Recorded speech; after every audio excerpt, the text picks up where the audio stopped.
Hello बच्चों, तो आज हम लोग बात करने वाले lecture number 2 some basic concepts of chemistry का। अगर आपने लेक्चर नंबर 1 नहीं देखा तो पहले उसे देख लीजिए, फिर इसे देख लीजिए, तो आपको कंटिन्यू वे में समझ में आते जाएगा। ठीक है, तो लास्ट क्लास में हम लोगों ने क्या पढ़ा था? बेसिकली मोल्स निकालना सीखा था। ठीक है, 3 फॉर्मूला यूज कर रहा था, मास बाई मोलर मास वाला। तो आज भी हम लोग मास के टर्म्स में हम लोग कुछ बात करेंगे। तो आज का जो हम लोग मेन टॉपिक रहेगा वो कंसंट्रेशन टर्म्स है। तो सीधा कंसंट्रेशन पे नहीं जानते, उसके लिए थोड़ा बेसिक्स हमको पता होना चाहिए सॉल्यूशन का, और सॉल्यूशन से जानने से पहले हमको थोड़ा मिक्सचर के बारे में पता होना चाहिए। ठीक है, तो देखिए हम लोग बात करते हैं मिक्सचर आया कहां से। तो आपको शायद पता होगा कि मैटर क्या कहते हैं। मैटर जानते हैं। तो मैटर को ब्रॉडली क्लासिफाई किया जाता है दो में। एक होता है आपका फिजिकल क्लासिफिकेशन और एक होता है आपका केमिकल क्लासिफिकेशन। बताते हैं कि मैटर क्या होता है। पदार्थ, अगर उसका हिंदी बोले तो पदार्थ कोई भी दुनिया में चीज जिसके पास मास हो या कुछ स्पेस ऑक्युपाई करे, मतलब कुछ रखने के लिए उसको जगह चाहिए होगा, तो उसे आप मैटर बोल सकते हैं। जैसे ये पेन है तो इसको भी क्या कह सकते हैं? ये भी मैटर है, क्योंकि इसका कुछ वेट भी होगा, मास भी होगा। और क्या बोल सकते हैं? इसको रखने में जगह चाहिए, हर जगह तो इसे नहीं रख सकते। जैसे हम इसके ऊपर नहीं रख पा रहे हैं, क्यों नहीं रख पा रहे? क्योंकि इसको एक डेफिनेट स्पेस चाहिए। तो वैसा सब्सटेंस जिसके पास कुछ मास ऑक्युपाई करता है या जगह को ऑक्युपाई करता है, तो उसे हम लोग क्या कहते हैं? मैटर। अब उसका देखने के आधार पे हम लोग क्या करते हैं? दो टाइप में क्लासिफाई करते हैं। एक तो फिजिकल, मतलब देख क्या बता सकते हैं? Solid, liquid, gas. जान रहे हैं सॉलिड, लिक्विड एंड गैस। अभी हमारा ये टॉपिक नहीं है, हमको बेसिकली आना है मिक्सचर पे। बस एक बार रिकॉल कर देना कि हाँ मैटर कैसे आ रहा है, उसके बारे में छोटा छोटा इंट्रो बात करें। तो अगर मैटर का बात करें तो कोई भी दुनिया में सब्सटेंस जो space occupy, having some mass, जिसके पास कुछ मास हो, समझ पा रहे हैं? Having some mass and occupy space. बहुत इजी सा टॉपिक है, समझते चलोगे अगर सीक्वेंस में तो आपको इजी लगने लगेगा, ऑटोमेटिकली इजी टॉपिक है। ठीक है, देखिए केमिकल क्लासिफिकेशन मतलब उसका केमिकल का बेसिस पे, ठीक है, उसके अंदर कैसा कैसा कॉन्स्टिट्यूएंट्स रहेगा, उसके बेसिस पे इसको मैटर को दो टाइप में क्लासिफाई किया गया है। एक है प्योर सब्सटेंस, नाम से ही आपको सजेस्ट कर रहा है, जिसमें कुछ मिश्रण ना हो, मतलब सिर्फ एक ही चीज हो। जैसे कि पानी, तो पानी अपने आप में कंप्लीट है। आयरन अगर बात करूं तो आयरन में भी सिर्फ क्या है? प्योर, सिर्फ एक ही टाइप का एलिमेंट हो या एक ही टाइप का कंपाउंड हो, तो उसे को हम लोग क्या कह देते हैं? Pure substance. एलिमेंट सबके बारे में बात किया था, शायद हम लोग एटॉमिक नंबर, मास नंबर के भी बारे में बात कर रहे थे। तो आपका एलिमेंट, तो एलिमेंट आपका क्या कैटेगरी में आएगा? प्योर सब्सटेंस के फॉर्म में। और अगर एक से ज्यादा एलिमेंट को आप अगर कंबाइन कर देते हैं तो जो बनता है उसको क्या कहते हैं? कंपाउंड। ठीक है, बट यहां पे ध्यान रखिएगा कंपाउंड का रेशियो फिक्स रहेगा। ये सब आप पढ़े भी होंगे, 9th में भी पढ़ के आ रहे हैं। देखिए प्योर सब्सटेंस क्या है? देखिए प्योर सब्सटेंस मतलब एक ही प्रकार का। देखिए प्योर सब्सटेंस का अगर हम बात करें तो इसमें क्या होगा? Only contain single type of particle. Only contain, definition सबके बारे में तो आपसे पूछा भी नहीं जाएगा। Only contain single type of particles. Example देते जाऊंगा, बहुत इजी से कर लेंगे यार आप।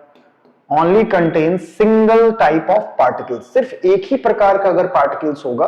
कहने का मतलब जैसे देखिए एलिमेंट को आप पहचान सकते हैं, जैसे इसमें अकेला रहेगा। मान लीजिए आप ये ले लिए आयरन का टुकड़ा, कहीं से आयरन का टुकड़ा, समझ पा रहे हैं ना? लोहा का ये टुकड़ा है, ठीक है। अब इसमें पूरा जगह देखेंगे तो सिर्फ एक ही टाइप का पार्टिकल है, ये भी आयरन, क्योंकि आपको पता होगा मैटर किससे बना होता है? एटम से। ठीक है, तो यहां पे जो भी ले रहे होंगे सबका सब किसका एटम होगा? टोटल का टोटल आयरन। यहां पे कोई एक से ज्यादा तो नहीं है ना, सारे का सारे किसका एटम है? आयरन का। तो आप इसको क्या कह देंगे? एलिमेंट। क्लियर है? अब एक से ज्यादा एलिमेंट को अगर आप आपस में कंबाइन कर देते हैं फिक्स रेशियो में, तो जो बनता है उसको क्या कह देंगे? कंपाउंड। जैसे कि पानी H2O, ये भी प्योर सब्सटेंस है, पानी में कुछ मिश्रण नहीं है, कुछ भी नहीं है, इंप्योरिटीज भी नहीं है, सिर्फ प्योर वाटर का बात कर रहे हैं। तो इसमें देखिए एक एलिमेंट हो गया हाइड्रोजन और एक हो गया ऑक्सीजन। इसका फिक्स रेशियो में कहने का मतलब देखो हाइड्रोजन का अमाउंट 2 है और ऑक्सीजन का मात्रा क्या है? 1। मास के टर्म में भी बात कर सकते हैं। तो देखिए अगर कंपाउंड के बारे में अगर हम बात करना चाहें तो हाइड्रोजन और ऑक्सीजन, सिंपल सा बताता, प्योर सब्सटेंस जहां पे कोई मिश्रण ना हो। अगर सिर्फ एक टाइप का चीज मिल रहा है, जैसे सिर्फ आयरन, तो उसको क्या कह देंगे? एलिमेंट। अगर एक से ज्यादा एलिमेंट मिल रहा है तो यहाँ पे मिश्रण नहीं हो गया है, समझ पा रहे हैं ना? पानी अभी भी आपका प्योर है, तो यहाँ पे सिर्फ पानी ही है। देखिए यहाँ पे अगर बात किया जाए, एक कंटेनर ले लीजिए छोटा सा, हमको यहां से शुरू करना है, ठीक है ना? मिक्सचर सॉल्यूशन, होमोजीनियस और हेट्रोजीनियस, हमको वहां से शुरू करना है। बट ये आ कहां से रहा है, तो बस उसको लिए एक बार रिकॉल किया हुआ है। तो जरा देखो भाई इधर, तो यहाँ पे अगर मैं मान लीजिए वाटर है, तो इसका जो छोटा छोटा पार्ट्स भी लीजिएगा, उसमें सबका सब क्या होगा बताओ, वाटर का मॉलिक्यूल्स होगा। ये जितना भी ले रहे हैं वो क्या है, H2O। तो यहाँ पे एक ही टाइप का पार्टिकल्स मिल रहा है ना, बोल सकते हैं ना एक ही टाइप का पार्टिकल्स है, हर जगह क्या मिल रहा है, वाटर। तो ये भी किसके कैटेगरी में आ जाएगा, प्योर सब्सटेंस। क्लियर है यहाँ तक। अब आते हैं मिक्सचर। मिक्सचर का मतलब है दो चीज को मिला देना, जैसे नमक और पानी को मिला दिया तो क्या बन जाएगा, मिक्सचर। कम से कम दो होना चाहिए, दो से ज्यादा भी हो सकता है। क्लियर है। तो मिक्सचर से हम लोगों का टॉपिक शुरू करेंगे, यहां से ही हमको पढ़ना है। मिक्सचर का मतलब जब दो प्योर सब्सटेंस या दो से अधिक प्योर सब्सटेंस को मिला देंगे तो क्या बन जाएगा, मिक्सचर। बहुत सिंपल सा है, जैसे नमक पानी को मिला दिए, नमक चीनी को मिला दिए, नमक पानी चीनी ग्लूकोज सबको मिला दिए, तो भी वो क्या है, मिक्सचर। क्लियर है। तो मिक्सचर का मतलब है वैसा जहां पे दो या दो से अधिक सब्सटेंस को क्या कर दिए, फिजिकली मिक्स कर दिए हैं। सिंपल सा ऐसे ऐसे उसका करके मिला दिया हाथ से ही। जैसे एक बाउल रखे हैं, कटोरा रखे हैं, उसमें नमक डाल दिए, पानी डाल दिए और चीनी डाल दी, बस मिला दिए, जो बना उसी को हम कह रहे हैं मिक्सचर, कह सकते हैं। तो देखिए मिक्सचर के बारे में हम लोग शुरू करते हैं यहां से। अब मिक्सचर का ये फर्दर दो टाइप्स है, एक है होमोजीनियस और दूसरा है हेट्रोजीनियस। इसके बारे में समझेंगे, पहले देखते हैं। देखिए यहां से हमारा टॉपिक शुरू होने वाला है। इससे पहले जस्ट एक इंट्रो के फॉर्म में बता दिया कि कैसे मिक्सचर आया है।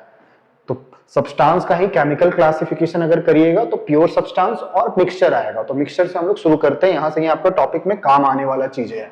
तो हेडिंग डाल सकते हैं आप, नोटबुक अगर लेके बैठे हैं तो बैठो और साथ साथ लिखते भी चलेंगे। मिक्सचर,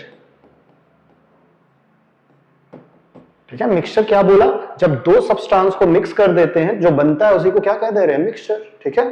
तो it is a physical blend of, blend मतलब मिलाना यार, इट इज अ फिजिकल, यहां से आपका शुरू करते हैं, it is a physical blend of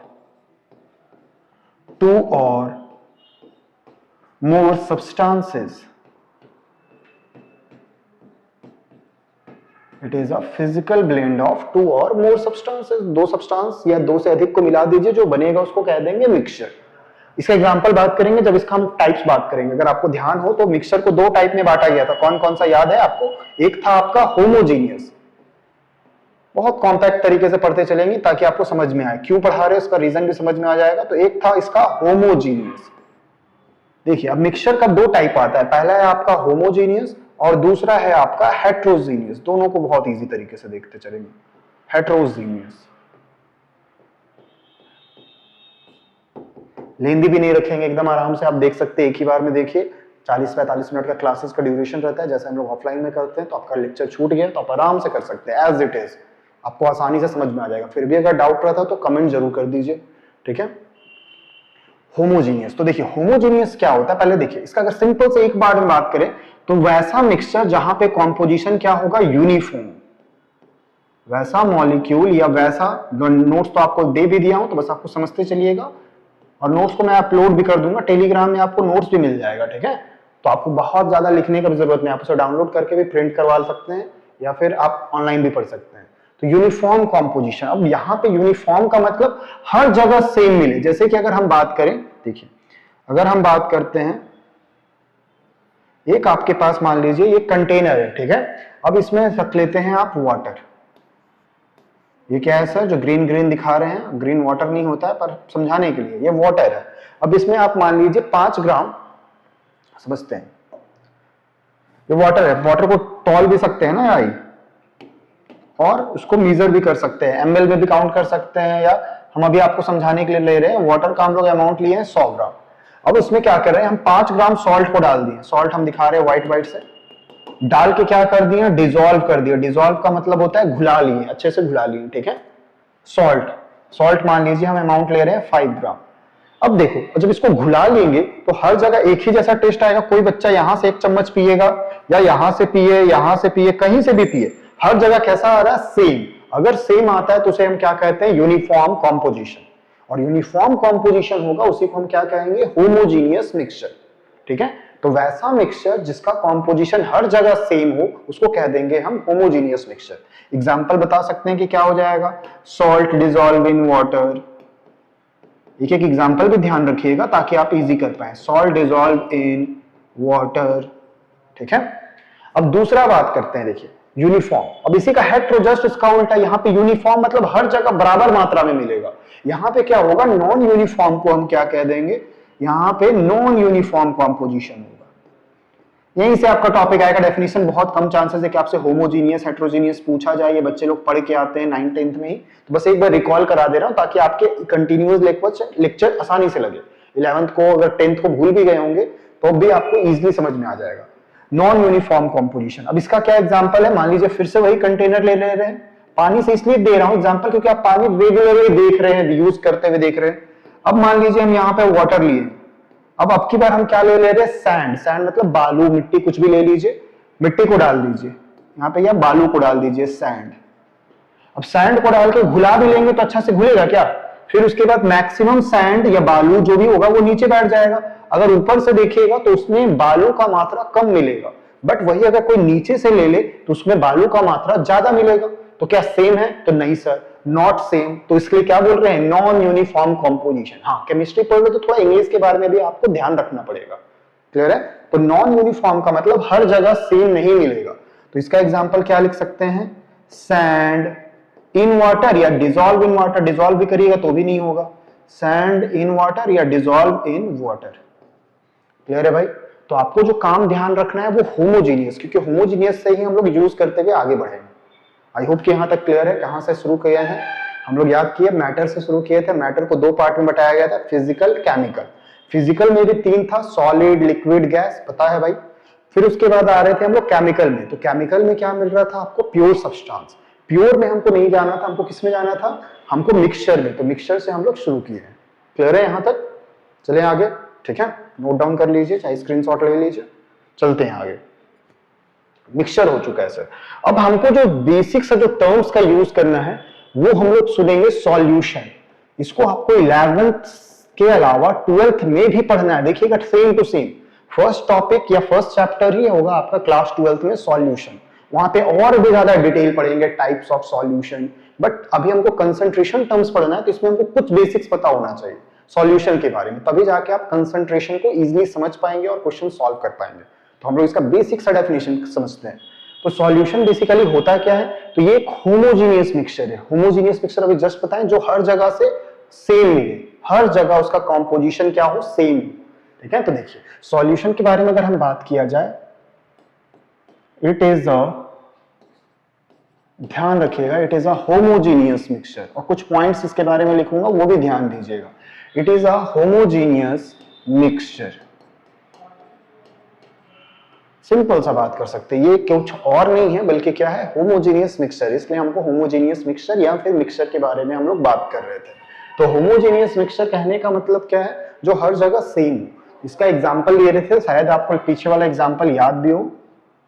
तो होमोजीनियस मिक्सचर क्या था सर, तो देखिए वाटर का हम अमाउंट क्या बात कर रहे थे, वाटर जो था हम क्या मान के चल रहे थे, 100 ग्राम।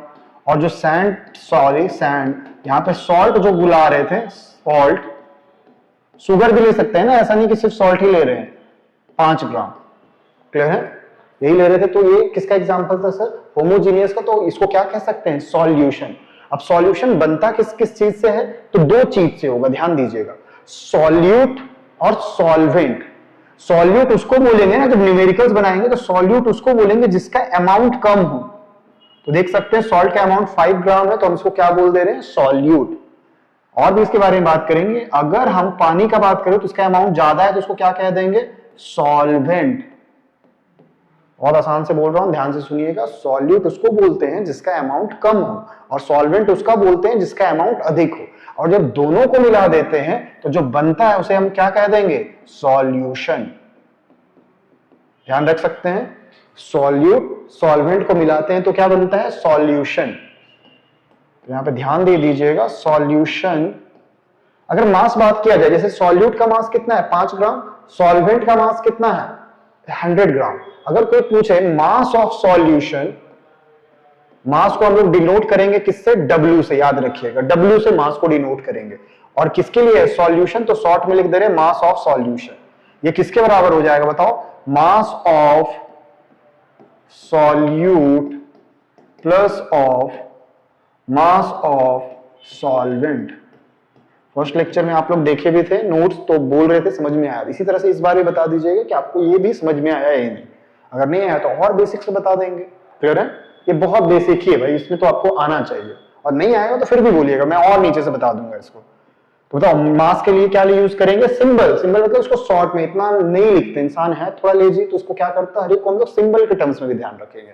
तो मास ऑफ किसका? Solute plus mass of solvent. Mass of solute क्या लिखेंगे बताना बच्चा? मास ऑफ सॉल्यूट कितना है बताओ? इस एग्जांपल के लिए 5 ग्राम, और मास ऑफ सॉल्वेंट कितना है? 100 ग्राम। तो 5 ग्राम प्लस 100 ग्राम, दोनों को सॉल्व करेंगे तो क्या आ जाएगा? 105 ग्राम। क्लियर है? तो एक फॉर्मूला ये भी यूज कर सकते हैं, आपको ऑलरेडी पता होगा बट एक बार बता दिया गया ताकि आपके ध्यान में रहे। तो सॉल्यूशन का मास निकालना हो या फिर वॉल्यूम निकालना हो तो दोनों को ऐड अप कर दीजिए। किसका? सॉल्यूट का और सॉल्वेंट का। तो क्या निकल जाएगा? Mass of solution. ठीक है? तो सॉल्यूशन किस किस से मिलकर बनता है? Solute and solvent. क्लियर है यहां तक? हाँ, कुछ बातों को ध्यान रखेंगे, जैसे आपको पता होगा मैक्सिमम चीज पानी में डिसॉल्व हो जाता है या पानी को एब्जॉर्ब कर लेता है। तो कुछ चीजें को हम लोग मानते हैं, वो जैसे कि वाटर। वाटर को आपका यूनिवर्सल सॉल्वेंट माना गया है। दैट इज मतलब क्या हुआ सर यूनिवर्सल सॉल्वेंट का? कि पानी कभी भी आ जाए, इसका मात्रा कम भी हो जाए, जैसे कि फॉर एग्जांपल ये हर जगह वैलिड होगा, बस पानी के केस में आप ध्यान रख लीजिएगा, आगे न्यूमेरिकल्स बनाने में हेल्प हो जाएगा, तो कंफ्यूज हो जाएंगे। देखिए नॉर्मल में क्या होता है, जिसका मात्रा ज्यादा होता है उसको क्या कहते हैं? सॉल्वेंट। बट पानी एक ऐसा चीज है जिसका मात्रा कम भी कर देंगे तब भी उसे आप क्या कंसिडर करिएगा? सॉल्वेंट ही कंसिडर करेंगे। आ रहा है बात समझ में? पानी का मात्रा ज्यादा हो कम हो उससे कोई फर्क नहीं पड़ता। क्यों? क्योंकि पानी को क्या माना गया है? Universal solvent. तो कुछ पॉइंट को नोट करके लिखिए, इसको लिख लीजिए या स्क्रीनशॉट ले लीजिए, पर इसको कॉपी में लिखते चलो। ठीक है? चलते हैं आगे बढ़े, क्योंकि ज्यादा बात करेंगे तो फिर हम लोग भी पीछे रहेंगे। तो अगर हम नोट करके हम बात करें तो 2 पॉइंट ध्यान दीजिएगा। नोट 2 पॉइंट है जिसको आपको ध्यान में रखना होगा, नोट्स में लिखा हुआ भी होगा प्योरली।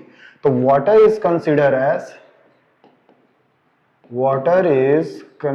As universal solvent. पानी को हम लोग क्या मानते हैं भाई? Universal solvent. ये क्लास 12th में भी काम आ जाएगा। ठीक है? मैंने थोड़ा सा आगे भी बता दे रहा हूं जिससे कि 12th में भी आपको कुछ भी दिक्कत ना हो। Water is consider as universal solvent. और क्या बात कर सकते हैं? ध्यान दीजिएगा, पानी को हमेशा सॉल्वेंट मानेंगे। ठीक है? अब जरा देखिए यहां पे जब हम सॉल्ट ले रहे थे वो कैसा होता है भाई? सॉल्ट बताओ कैसा स्टेट में होगा? सॉलिड होगा, लिक्विड होगा, गैस? तो बताओ ये कैसा दिखता है? Salt solid. पानी कैसा दिखता है सर? तो वो क्या होता है? लिक्विड। पानी आपका जो दिखता है वो कैसा दिखेगा? लिक्विड। अब जब दोनों को मिला देते हैं, पानी को और इस सॉल्यूट मतलब नमक को, तो जो फाइनल जो बनता है वो भी कैसा है बताओ? सॉल्यूशन कौन सा फेज में होगा? सॉलिड होगा, लिक्विड होगा या गैस? नमक पानी का घोल जरूर देख रहे होंगे, ये कैसा होता है भाई? लिक्विड। तो यहां से एक पॉइंट और आप कर सकते हैं कि देखिए जो फिजिकल स्टेट या फेज भी बोलते हैं ना, फिजिकल स्टेट को फेज भी बोल सकते हैं। तो जो फिजिकल स्टेट सॉल्वेंट का होगा, जैसे कि देखिए सॉल्वेंट कैसा है? लिक्विड, तो वही फिजिकल स्टेट किसका होगा? सॉल्यूशन का। जो फिजिकल स्टेट सॉल्वेंट का होगा वही फिजिकल स्टेट किसका होगा? सॉल्यूशन का। कर सकते हैं? तो इसको भी ध्यान दे देंगे और चलते हैं हम लोग। इसको लिख सकते हैं फेज ऑफ सॉल्यूशन। फेज मतलब फिजिकल स्टेट कैसा दिख रहा है उसकी को बोल रहे हैं।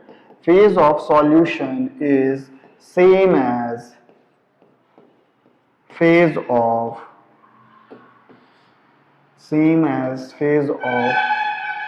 सॉल्वेंट।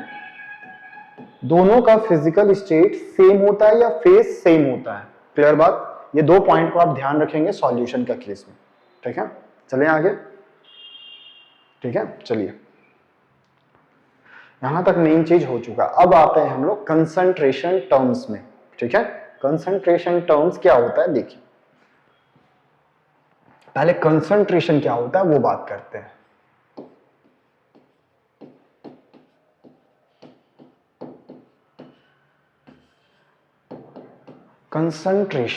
कंसंट्रेशन बोले तो क्या? कंसंट्रेशन एक टर्म यूज करते हैं जिससे आप बता सकते हैं कितना सॉल्यूट का मात्रा है। सॉल्यूट समझ में आ रहा है? कितना सॉल्यूट है पूरे सॉल्यूशन में। या फिर कभी कभी आप देखेंगे सॉल्वेंट के लिए भी यूज करेंगे। अगर नॉर्मल केस के लिए बात करें, कंफ्यूज नहीं करते हैं, कितना सॉल्यूट प्रेजेंट होगा पूरे सॉल्यूशन में। जैसे देखिए आपका टीचर अगर बोल दे, मान लीजिए यहाँ पे दोनों चीज है, ये है आपका सॉल्वेंट और इसमें सॉल्यूट, दोनों चीज है, वो कहीं से कोई ला के दे दिया। अब बोलेगा कि बताइए कितना सॉल्यूट प्रेजेंट है, सॉल्यूट कितना है, सॉल्यूट का मात्रा कितना है पूरे सॉल्यूशन में, तो उस टर्म को ही कहा जाता है क्या, कंसंट्रेशन। ठीक है, तो इसको डिफाइन करते हैं, लिखिए it is defined as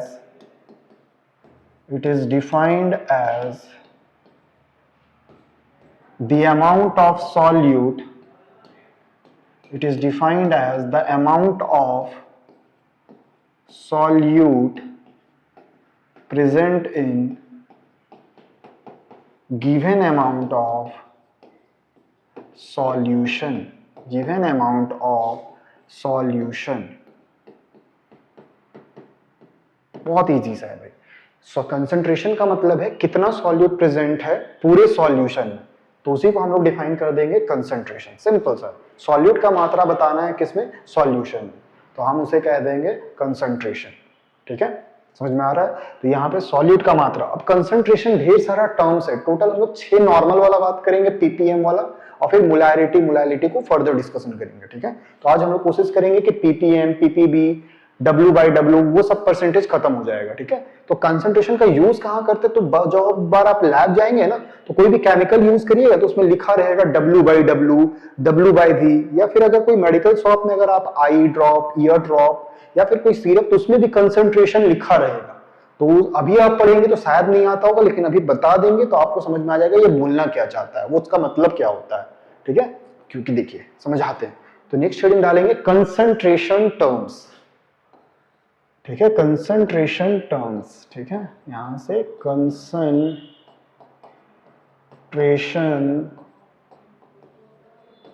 terms, लेंदी नहीं करेंगे, एकदम इजी जैसा तरीके से बताते चलेंगे, तो आप आराम से देखते चलो। पहला है कंसंट्रेशन में, इसका नाम है मास बाय मास परसेंटेज या मास परसेंटेज। परसेंट का मतलब आपको शायद पता भी होगा, 100 में से कितना। ठीक है, तो परसेंटेज का मतलब आप क्या समझेंगे, 100 में से कितना, आउट ऑफ 100, इसका नाम ही है परसेंट। पर का मतलब आउट ऑफ, और सेंट का मतलब क्या समझते हैं, 100। ठीक है, मतलब 100 में से कितना। जैसे फॉर एग्जांपल कोई बोलता है मेरा परसेंटेज आया है 90%, मतलब क्या समझेंगे, 90 लाया है कितने में, 100 में, तो 100 में से कितने मार्क्स स्टोर कर रहा है, 90। तो परसेंटेज का मतलब होता है 100 में से कितना स्कोर करना या कितना है, 100 का बात करें, यानी टोटल जो अमाउंट होगा वो क्या होगा, 100। ठीक है, तो मास परसेंटेज, या इसको हम लोग शॉर्ट में क्या बोलते हैं, परसेंटेज बाय मास भी बोलते हैं, या इसका अगर सिंबल के टर्म में बोला जाए तो W/W परसेंटेज, ये बोलेंगे। ठीक है, अब इसका फॉर्मूला थोड़ा ध्यान रखेंगे, कुछ का मैं यूज करूंगा ना, तो देखिए अगर कहीं पे मास ऑफ मैं ऐसा लिख रहा हूं सॉल्यूशन, इसका मतलब क्या है, पूरा words, mass of solution. W solute का मतलब बताइए, मास ऑफ, ये ध्यान रखिएगा, मास ऑफ सॉल्यूट, और एक है मास ऑफ सॉल्वेंट। कर सकते हैं भाई। ठीक है, सिंपल बता के तुरंत खत्म भी हो जाए, फिर फालतू का समय भी नहीं ले रहा हूं आपका। तो W/W परसेंटेज का मतलब क्या होगा, बताया था कंसंट्रेशन टर्म है, तो सॉल्यूट कितना प्रेजेंट होगा सॉल्यूशन में, तो यहाँ पे मास के टर्म में डील कर रहे हैं, तो क्या लिखा रहेगा, ऊपर में ऑलवेज ध्यान रखिएगा तो सॉल्यूट रहेगा, और नीचे में क्या रहेगा, मास ऑफ सॉल्यूशन। और परसेंटेज निकाल रहे तो क्या करेंगे, इनटू से सॉल्व कर देंगे, इनटू क्या कर देंगे, 100, जिसमें भी निकाल देंगे उसको इनटू करेंगे। तो परसेंटेज का मतलब 100 था, तो 100 से इनटू कर देंगे, और परसेंटेज का सिंबल भी लगा सकते हैं, कोई इशू नहीं है। ठीक है, तो ये फॉर्मूला आपको ध्यान रखना होगा। ठीक है, कितना सॉल्यूट होगा पूरे सॉल्यूशन में। अब इसका मतलब क्या है, देखिए कहीं पर अगर ऐसा लिखा हुआ है, मान लीजिए W/W परसेंट इज 2, इसका मतलब क्या है, देखिए बहुत इजी सा है, 2 लिखा हुआ है, यानी 2 सॉल्यूट का अमाउंट होगा, और सॉल्यूशन हम लोग हमेशा कितना समझेंगे, 100।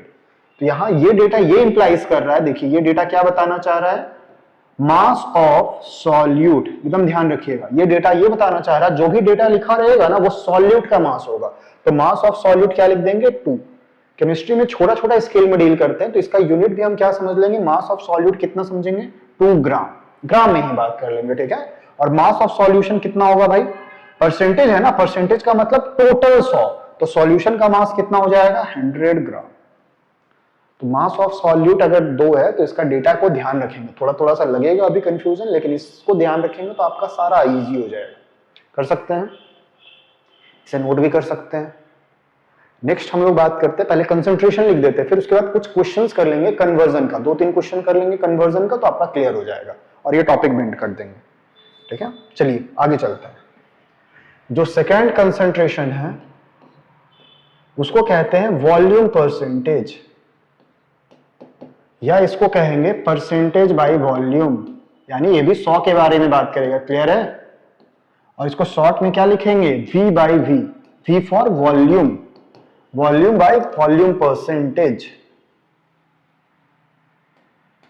Volume by volume percentage, clear है। तो देखिए V बाई V परसेंटेज को कैसे लिखेंगे, V बाई V परसेंट बोले तो वॉल्यूम ऑफ सॉल्यूट, ऊपर में ऑलवेज सॉल्यूट रहेगा, बहुत इजी तरीका है, ठीक है, divided by volume of solution into क्या, 100 से इनटू क्यों कर रहे हैं भाई, क्योंकि परसेंटेज है ना, 100 में से कितना, तो इनटू करेंगे, ठीक है। अरे जैसे देखो, अगर आप लाते हो, बोल रहे हैं मैं 85 लाए हो 100 में, ठीक है, तो 85 लाए हो, तो 85 लाए हो, अगर उसको सॉल्व करेंगे तो क्या बोलते हैं, 0.85 तो नहीं बोलेंगे ना, तो क्या करते हैं आप इसको 100 से मल्टीप्लाई कर देते हैं और परसेंटेज लगा देते हैं। इसको सॉल्व करेंगे तो 2 जीरो से 2 जीरो कट गया तो क्या जाएगा, 85% बोलते हैं ना, तो जब भी परसेंटेज निकालते हैं तो 100 से इंटू करते हैं, क्लियर है।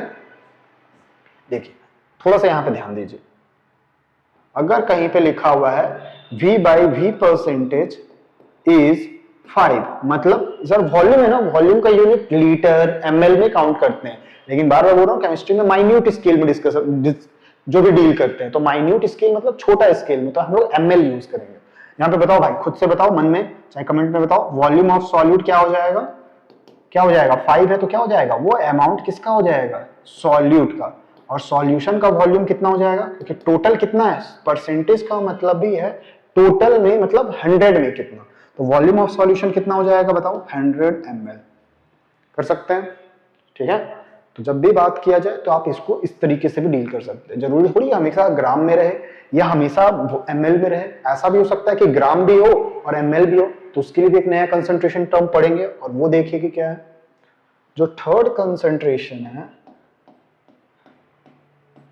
अरे आ रहा होगा समझ में, नहीं आएगा तो कमेंट करना जरूर, ठीक है। इसको कहेंगे हम मास बाई वॉल्यूम परसेंटेज, खुद से फॉर्मूला भी बना सकते हैं, बताइए।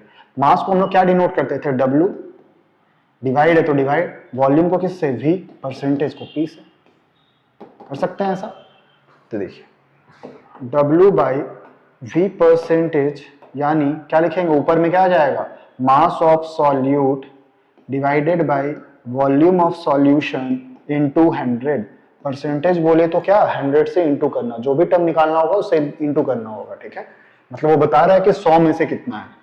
तो बताइए अगर कोई इसमें पूछा जाए, अगर हम लोग का दिया रहे data W by V, if W by V percent is 7, खुद से बता सकते हैं, बताओगे मास ऑफ सॉल्यूट कितना हो जाएगा, जो ऊपर में डेटा होता था वही सर, तो मास का यूनिट किस में लेना है, ग्राम में, नीचे में क्या है, V है ना, तो वॉल्यूम ऑफ सॉल्यूशन, और वॉल्यूम ऑफ सॉल्यूशन कितना है, 100 ml, ठीक है। वॉल्यूम को ml में कंसिडर करिएगा और मास को किस में, ग्राम में। ये 3 कंसंट्रेशन टर्म है, इसको एकदम ध्यान रखिएगा, ठीक है। चलिए आगे चलते हैं। नेक्स्ट कंसंट्रेशन टर्म है ppm, इसको शॉर्ट्स में देखिए ppm। अब यहाँ पे परसेंटेज नहीं है, ध्यान दीजिएगा, तो परसेंटेज नहीं है मतलब 100 से इंटू नहीं करेंगे, ठीक है।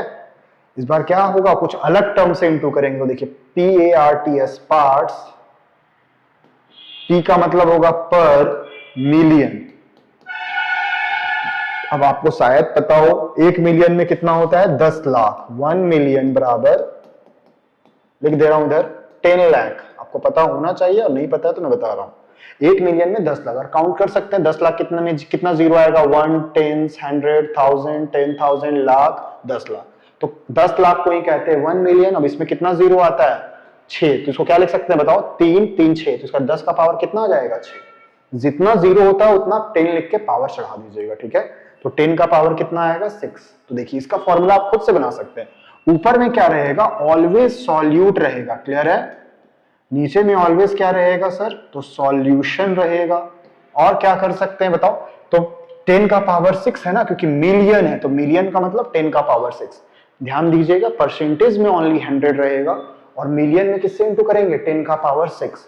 मतलब ये बताना चाह रहा है कि 10 लाख में से कितना हिस्सा होगा सॉल्यूट का, क्लियर है। देखो एक एग्जांपल देता हूं, मान लेते हैं, देखिए इधर अगर आपका दिया हुआ है इफ ppm इज 7, मतलब 10 लाख में से 7 क्या होगा, सॉल्यूट। तो इसको क्या लिखेंगे, mass of solute is equals to क्या, 7 ग्राम, और मास ऑफ सॉल्यूशन क्या है, मिलियन था ना भाई, मिलियन, मिलियन मतलब 10 लाख, और 10 लाख में से कितना पावर आएगा, कितना जीरो, 6 जीरो, तो 10 का पावर 6 ग्राम, क्लियर है। मतलब 10 का पावर 6 में से 7 को निकाल दीजिए, तो जो 7 है वो सॉल्यूट है, और 10 का पावर 6 है वो क्या है, सॉल्यूशन। क्लियर है यहां तक, ठीक है। चलिए बहुत, अगर ये यहां तक क्लियर है तब आपका पूरा क्लियर है। कंसंट्रेशन टर्म जो आज का क्लास है आपको पूरा क्लियर हो जाना चाहिए, और नहीं है तो अभी फॉर्मूला थोड़ा ध्यान रखिए, आपसे सारा न्यूमेरिकल्स बनने लगेगा, ठीक है। चलिए 5th नंबर पे आते हैं, जानबूझकर लिख भी रहा हूं, पीपीबी। इसको क्या कहते हैं, मास ऑफ, हाँ आपको रेगुलर लेक्चर्स आते रहेगा, मैंने वीक में सोच लिया है 3 लेक्चर्स आपका कंटिन्यूअसली आते जाएगा, या तो 11th हो, या तो फिर 12th हो, या तो फिर जेई का। तो आप बने रहेंगे तो आपको आराम से समझ में आते जाएगा, और फीडबैक जरूर देते जाइएगा, और टेलीग्राम में आपका इसका पीपीटी या पीडीएफ भी अपलोड कर देंगे, ठीक है, तो आप उसको भी देख सकते हैं, और नोट्स ऑलरेडी डाला हुआ है तो आप वहां पर जाके देख लीजिए। पीपीबी को क्या कहेंगे, मास ऑफ सॉल्यूट, सॉरी पूरा लिख दिया इस बार, मास ऑफ सॉल्यूशन, ऊपर में ऑलवेज सॉल्यूट, नीचे में ऑलवेज क्या, solution, because this is concentration term. तो हम बताए थे कंसंट्रेशन टर्म में सॉल्यूट कितना होता है सॉल्यूशन में। अब बी किसके लिए स्टैंड कर रहा है सर, तो देखिए इधर पार्ट्स पर बिलियन। अब 1 बिलियन का मतलब शायद आपको पता हो, या कितना जीरो होता है, तो उसको मैं इधर कर रहा हूं रफ वर्क में, ठीक है। रफ वर्क तो थोड़ा सा सही कर लेता हूं, ठीक है। 1 बिलियन, तो ये सब अगर नहीं आता तो आप साइड में बना के ऐसा कर सकते हैं, 1 बिलियन वहां पे मत लिख दीजिएगा। 1 बिलियन का मतलब होता है 100 करोड़, 100 करोड़ को 1 बिलियन कहते हैं। अगर आप हिंदी या इंडियन सिस्टम में बात करें तो आप ऐसा कर सकते हैं। अब गिनो इसमें कितना जीरो आएगा, 1, 10, 100, 1000, 10,000, लाख, 10 लाख, करोड़, 10 करोड़, 100 करोड़, तो 3, 3, 6, 9 जीरो है, तो इसका मतलब क्या है, 10 का पावर 9, ठीक है। तो करोड़ का मतलब 1 बिलियन का मतलब 100 करोड़, और उसमें कितना जीरो आएगा, 9, तो इसलिए 10 का पावर 9, यानी इस बार किससे इंटू करेंगे बोलो, 10 का पावर 9 से, क्लियर है। तो देखिए इसका अगर एग्जांपल अगर बात किया जाए, इफ पीपीबी इज 7, मतलब मास ऑफ सॉल्यूट कितना हो जाएगा बताओ। जो भी डेटा होगा ये जानबूझ कर लिखा ताकि आपके दिमाग में छप जाए। 7, अगर अभी तक यहां तक देख रहे हो आप तो आपको पक्का पक्की बात है कि समझ में आने लगा होगा, ठीक है, क्योंकि दिमाग में बार बार देखने से आपका दिमाग में भी चला जाएगा। Mass of solute is equals to 7 gram, and mass of solution बोलो भाई क्या होगा, 10 का पावर 9 ग्राम, ठीक है। सॉल्यूट का मात्रा ऊपर वाला डेटा, और जो भी है बिलियन है ना, बिलियन का मतलब 10 का पावर 9, तो यहाँ पे बिलियन तो 10 का पावर 9 क्या हो जाएगा, सॉल्यूशन का मास। एक लास्ट कंसंट्रेशन टर्म है, फिर कुछ न्यूमेरिकल्स देख लेंगे, ठीक है। लास्ट कंसंट्रेशन टर्म देख लीजिए, इसको हम क्या कहने वाले हैं, पीपीटी। इसका मतलब ट्रिलियन मत समझ लीजिएगा, वो बहुत ज्यादा डाइल्यूटेड हो जाएगा, अभी रहने देते, डाइल्यूटेड का भी बात नहीं करते। पार्ट्स पर 1000, 1000 में से कितना हिस्सा, उसको कहेंगे पार्ट्स पर 1000। इसका फॉर्मूला हो जाएगा मास ऑफ सॉल्यूट, हम सीरीज करके डालते जाएंगे ताकि आपको भी समझ में आते जाए। तो ये दूसरा लेक्चर हो जाएगा some basic concepts of chemistry, एकदम सीक्वेंस में है, और एकदम जैसे भी आप पढ़ रहे हैं तो आप आसानी से कर सकते हैं। अब 1000 में कितना जीरो आता है भाई, 3 जीरो, तो आप यहाँ पे 1000 भी लिख सकते हैं, या फिर 10 का पावर 3 भी लिख सकते हैं। बताओ यहाँ पे अगर दिया रहे मास of solute, if mass of solute sorry, mass of solute क्यों बोल रहा हूं मैं। अगर आपको दिया हो पीपीटी, इफ पीपीटी इज 4, मतलब क्या होगा बताओ, इस बार लास्ट क्वेश्चन है, अपने से बताओ। मास of solute 4 gram, very good. Mass of solute कितना आएगा भाई, 4 ग्राम। और मास ऑफ सॉल्यूशन कितना आ जाएगा बोलो, 1000 है ना, तो 1000 का मतलब 1000 ही रहेगा, 1000 ग्राम। कर सकते हैं। अगर इतनी बात समझ में आई तो न्यूमेरिकल्स बहुत इजी से बना सकते हैं। देखिए कुछ न्यूमेरिकल्स, चलें आगे जी। चलो भाई, अब आते हैं हम लोग क्वेश्चन पे। हमेशा टॉपिक खत्म करेंगे और कुछ क्वेश्चन जरूर कर लीजिए ताकि आपके दिमाग में बैठे। कन्वर्जन करना है, तो पहला क्वेश्चन है कन्वर्ट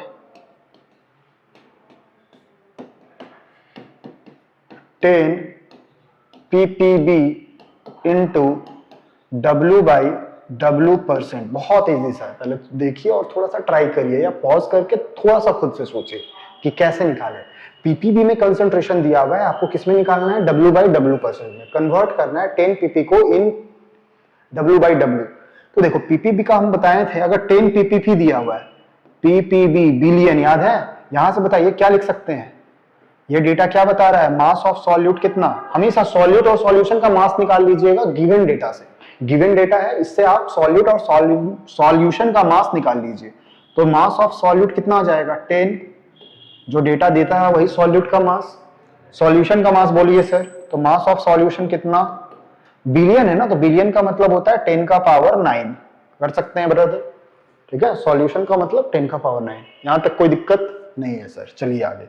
तो देखिए, अगर आप बात करते हैं W/W% निकालना है, सवाल तो यही था, आपको यही निकालना है। तो कुछ तो बुझाता नहीं कि क्या करना है। तो इसका फॉर्मूला तो आपको याद होगा ना, W/W%। नहीं आता है तो नोटबुक पलटिए और देखिए इसका फॉर्मूला क्या था। ऊपर में ऑलवेज सॉल्यूट, नीचे में ऑलवेज क्या, सॉल्यूशन, इनटू क्या, 100%। ये फॉर्मूला था, ठीक है। तो सॉल्यूट का मास यहां से उठा के डाल दीजिए, तो क्या आ जाएगा 10 ग्राम। और सॉल्यूशन का कितना आ जाएगा, 10 का पावर 9 ग्राम। ग्राम ग्राम कटा, फॉर्मूला में क्या है, 100%। कर सकते हैं। अब जरा इसको सॉल्व करने के लिए आपको आता होगा तो मैं बता भी देता हूं। देखो बहुत सारे बच्चे बायो का भी रहते हैं, तो उसको भी थोड़ा सा ये फॉर्मूला बता रहे एक्सपोनेंट का। अगर 10 का पावर a इंटू बी है, अगर इंटू में होता है ना तो पावर को क्या करते हैं, ऐड करते हैं। तो 10 का पावर a प्लस क्या हो जाएगा, b। क्लियर है। ये फॉर्मूला ध्यान रखिएगा, बार बार यूज करूंगा, हम इससे पहले भी बात कर चुके हैं, ठीक है। और अगर 10 का पावर a है और डिवाइड करेंगे 10 का पावर b, तो यहां पे क्या कर देंगे, 10 का पावर a माइनस b।